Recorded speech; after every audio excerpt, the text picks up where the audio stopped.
මේ කතාවේ කතා නායිකාව වෙන්නේ පරිණීති. එයාට ආදරයට කියන්නේ පරී කියලා. පරීගේ නංගි ඇගේ ෂෝල් එක අරගන්නවා. පරීට එයා තෑන්ක්ස් කරාම පරී නංගිට කියන්නේ මට තෑන්ක්ස් කරන්න ඕනේ නෑ. ඔයාට ඕන දෙයක් මගෙන් ගන්න පුළුවන්. ඒ අතරේදී පරීගේ තාත්තගේ කකුලේ පොඩි තුවාලයක්. පරිණීති තාත්තගේ කකුල බලන්න හදනකොට තාත්තා කියනවා "නොවලා ඒ විදිහට තාත්තලාගේ කකුල් අල්ලන්නේ නෑ." පරිණීති තාත්තට කියනවා "අඩු ගානේ ඩොක්ටර්ස්ලට හරි තාත්තලාගේ කකුල් අල්ලන්න පුළුවන්." ඒ අසේ පරිණීතිට මතක් වෙනවා ඇගේ හොඳම යාළුවා නිතිව. දැන් අය වෙලාවට ලෑස්ති වෙලා හිටියේ නැති වුණොත් එහෙම අයට සිද්ධ වෙනවා නිතියකින් ගුටි ගන්න. ඊළඟට සීන් එක මාරු වෙනවා නිතිගේ පැත්තට. නිති ස්කූටරෙන් එන ගමන් ඉන්නේ. ඔහොම ඉන්නකොට පාරින්න කොල්ල දෙනෙක් අයට විහිළු කරනවා පුළුවන් නම් ස්කූටරෙන් ඇවිල්ලාම එයාලව හපන්න කියලා. මේ විහිළුවක් වුණාට නිති මේක සීරියස් අරගෙන නිති ස්කූටර් එක අපහු හරවගෙන එනවා. එහෙම කියපු පිරිම ළමයාගේ දිහාවට. ඇවිල්ලා ඔහුව හපන්නයි මේ හදන්නේ. මේ කොල්ලත් හොඳටම බය වෙලා. නිති ඔහු කිට්ටුවටම ගිහිල්ලා කියනවා "හරි හරි හොඳ සිහියට එනවා. ඔය වගේ පිස්සු විකාර වැඩ කරන එක නැවැත්තුවේ නැත්නම් තමුන් ඊළඟ පාර අනිවාර්යයෙන්ම මගේ බයික් එකට හැප්පෙන එක විශ්වාසයි." එහෙම කියලා තමයි නිති මෙතනින් යන්නේ. ඒ අතරේදී පරිණීතිගේ තාත්තා අහනවා වික්‍රම් ගැන. වික්‍රම්ගේ අම්මා කෙනෙක් තාත්තා කෙනෙක් තමයි. ඔහු මේ විදිහට වික්‍රම් ගැන අහන්නේ. වික්‍රම්ගේ පේන්නේ හිටපු නැති නිසා ඔහු ගැන අහන්නේ. ඔන්න ටික වෙලාවකට පස්සේ නිති ගෙදරට ඇවිල්ලා අයියෝ පරිණීතිගේ නංගිල්ල ගත්තු පරිණීතිගේ ෂෝල් එක ආපහු පරිණීතිටම දෙනවා. කොහොම හරි නිති පරිණීතිගේ තාත්තගෙන් පර්මිෂන් ඉල්ලනවා කොලෙජ් එකට යන්න. මෙයාලව තනියෙන් යවන්න තාත්තගේ කැමැත්තක් නම් නැහැ. හැබැයි ඉතින් මේ වෙලාවේදී තාත්තගේ කකුලක් තුවාල වෙලානේ.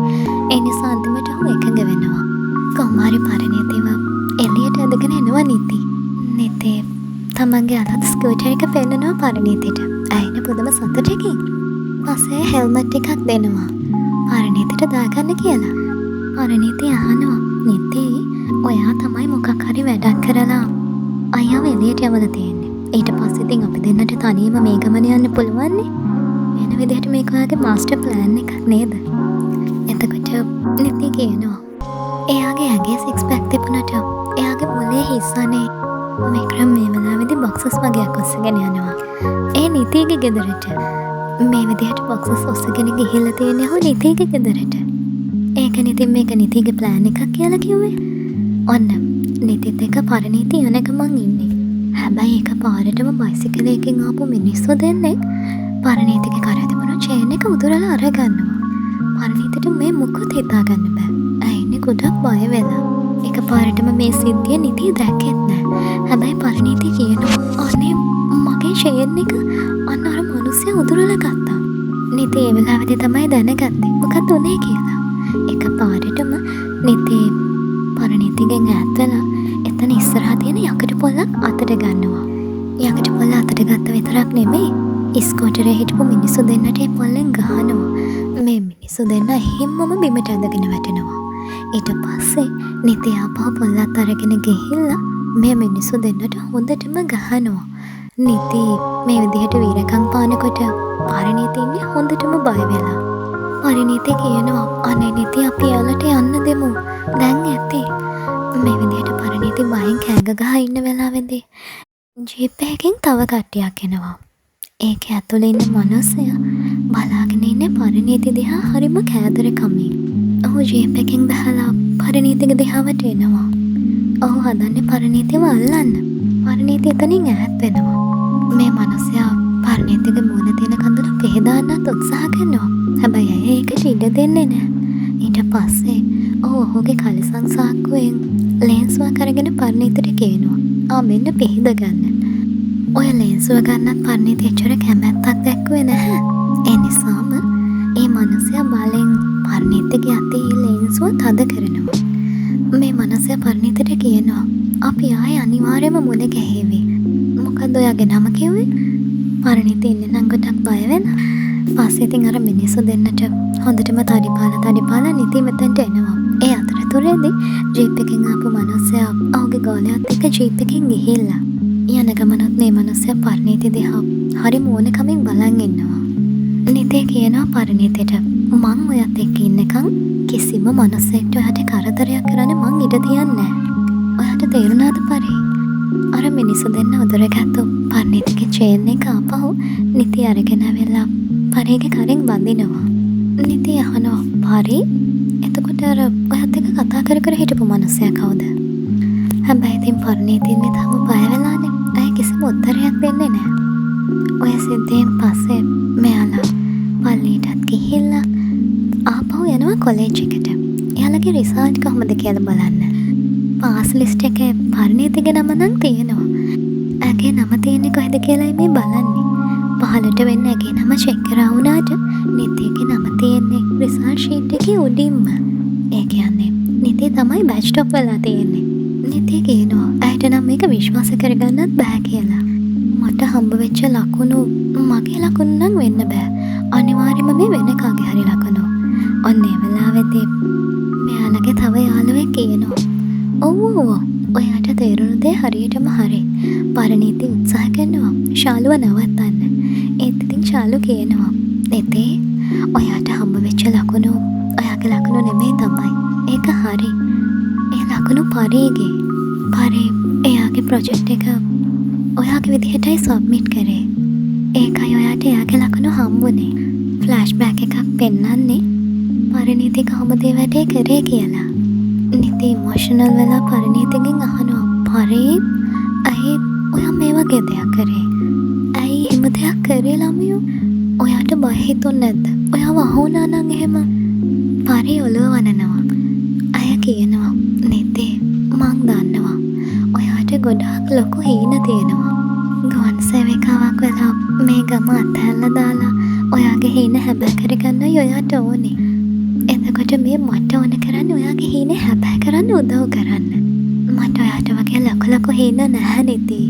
මං ආස මගේ අම්මා වගේ සාමාන්‍ය ජීවිතයක් ගත කරන්න. නිති කියනවා ඒත් පරි එයාට ලස්සන ගෙයක්, හොඳ මහත්තයෙක්, හොඳ පවුලක් තියෙන්න ඕනේ.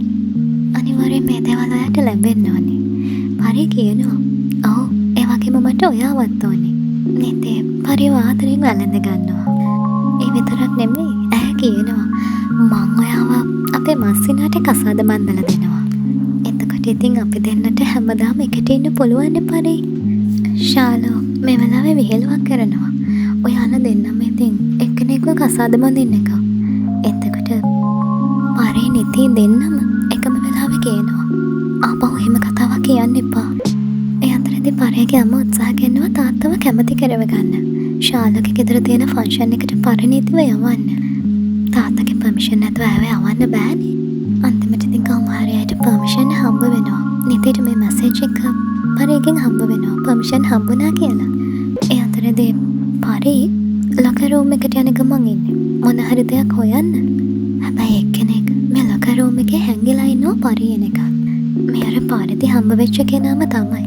අය මෙතනින් නිශ්ශබ්දවම යන්න හැදුවුණත් ඔහු ඇගේ පාර හරස් කරගෙන ඔහු උත්සාහ කරනවා ඒව කවර් කරගන්න. හැබැයි පරි කොහොම හරි ඔහුගෙන් මිදලා මෙතනින් පැන ගන්නවා. මේ මනුස්සයා පරිගේ පිටිපස්සෙම දුවගෙන එනවා. නිති මේ වෙලාවෙදී ඉන්නේ ඇගේ ස්කූටර් එක පිරිසිදු කරන ගම. අර පිටිපස්සෙන් ආපු කොල්ලා පරි දිහා බලාගෙනම ඉන්නේ. ඔහු බයිසිකලේ උඩ වාඩි වෙලා ඇය දිහා කන්න වගේ බලාගෙන ඉන්නවා.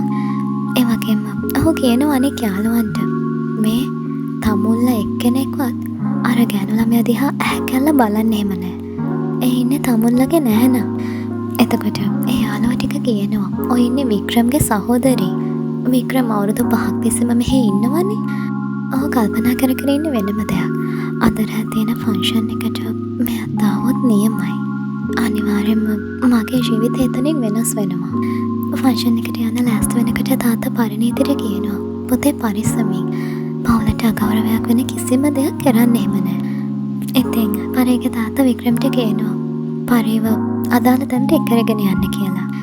ඒ වෙනකොටත් ශාලුගේ ෆන්ක්ෂන් එක පටන් අරගෙන. ඉතින් ෆන්ක්ෂන් එකට ගියපු ගමන්ම නිති පරිව වැළඳ ගන්නවා. ඒ අයව දැකපු සතුටට. ඒ අතරදී ශාලුගේ දෙමාපියෝ පරිට කතා කරනවා කෑම කන්න එන්න කියලා. මේ ෆන්ක්ෂන් ෆංක්ෂන් එකට අර කොල්ලත් ඇවිල්ලා ඉන්නේ. ඔහු හොරාටම පරි දිහා බලාගෙන ඉන්නවා. ඔහුගේ නම රාකේෂ්. පරි ශාලුගේ දෙමාපිය ගාවට ගිහිල්ලා කතා කරන්න හදද්දිත් මේ මිනිස්සේ එතනටත් ඇවිල්ලා. මේ මිනිස්සයා පරිගේ උරහිස නාවට වගේ අල්ලනවා ශාලු දකිනවා. ශාලු ඒ වෙලාවේදී පරිගෙන් අහනවා පරි ඔය රාකේෂ් වඳුනනවද? ඒ කතාව මැත්තට කොහොම හරි නිති ඇවිල්ලා ඒ කතාව පස්සට දානවා. පස්සේ කට්ටියම ඩාන්ස් කරන එක මං ඉන්නේ. රාකේෂුත් මෙතන කට්ටියත් එක්ක ඩාන්ස් කරනවා. පරිවත් ඔහු ඇදලා ගන්නවා ඩාන්ස් කරන්න.